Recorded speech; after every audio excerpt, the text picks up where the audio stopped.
The days were never just a little warm or just a little cold in Korea, it seemed. Today it was raining. It was not only raining, but it was pouring, and Hawkeye Pierce had just gotten off a 12-hour shift in the operating room. He had just sat down to take off his boots and try to soothe his cold, wet, tired feet, when Radar came knocking. Hawkeye turned and yelled, "Go away. We don't need any." When Radar walked in, Radar knew the doctors and knew that inside the gruff exterior of the man seated on the cot was a kind doctor. One of the men from the nearby village had just come into camp telling him that one of the women in town was having a very hard time giving birth. She had been in labor for many days now and she was bleeding. This was not good news. Hawkeye was so tired, but this lady needed his help. He picked up his medical bag and stopped at the hospital to get a few supplies. As he reached the jeep, he was surprised to find Radar sitting in the driver's seat. He knew the lady who was having the baby and he wanted to be of assistance if he could. Hawkeye smiled and was glad to have the company that day. As they drove over the dirt road that was now complete mud, Hawkeye grimaced and nearly fell out of the seat. It was not a long ride to the village, but the roads were nearly impassable. But young Kyung was having her first baby, and the last time that he had examined her, he had found the baby large and breech. This could be a dangerous delivery indeed.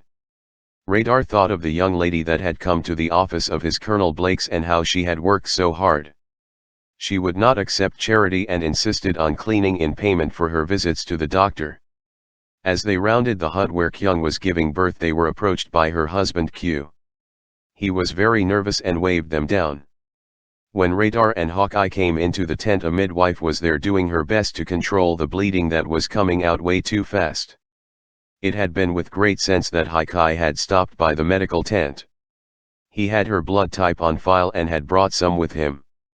She was going to need a transfusion now. He hooked the life-saving blood up, and as it started to flow through her veins, she got a little stronger. The home was nothing more than a hut and had no electricity or running water. The light was not good and the floor was dirt. The first thing that Hawkeye had to do was to get her warm, so he asked for many blankets. When people lose blood they can get very cold, and Kyung was shivering.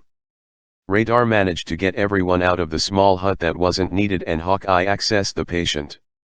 With much difficulty and the midwife nearly lying on the young girl's belly, Hawkeye finally was able to get the baby out.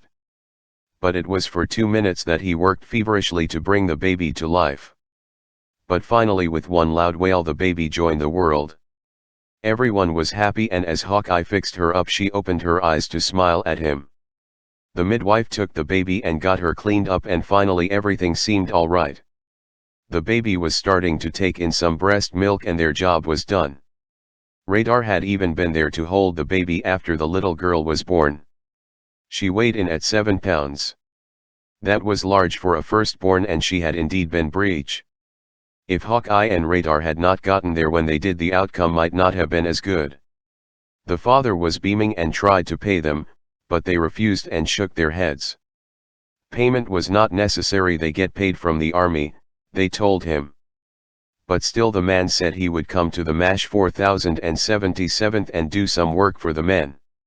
Hawkeye and Radar were genuinely thankful and waved to them all as they left. But the rain was now pouring down and the road was worse than ever. As they rounded a corner there was a tree limb down. Radar tried to swerve to miss it, but he hit it. The car jolted to a quick stop, and before his very eyes his friend and doctor had been thrown from the jeep. As Radar yelled to his friend, he got no answer. He was about a mile from the village and 2 miles from the camp, so he tried reaching the camp on his walkie-talkie, but no one heard him. He looked Hawkeye over the best he could and tried to get him to respond. But he had a large bump on his head and he wasn't moving at all. Radar tried again to get some help, but he was on his own. He took off his raincoat and rolled Hawkeye onto the coat the best he could, and then he began the task of pulling him to the jeep. He covered him the best he could and managed to get Hawkeye to the jeep. Now from here he needed to get the man into the jeep. Hawkeye was a much heavier man than Radar, but somehow Radar managed to get him into the jeep. That was when Radar took a look at the large branch that was across the road. He thought that he might be able to get the jeep around it.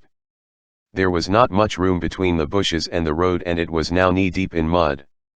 But, somehow he managed to get the jeep through. As Radar arrived to the MASH 4077th, he blew the jeep over and over until Trapper John came out.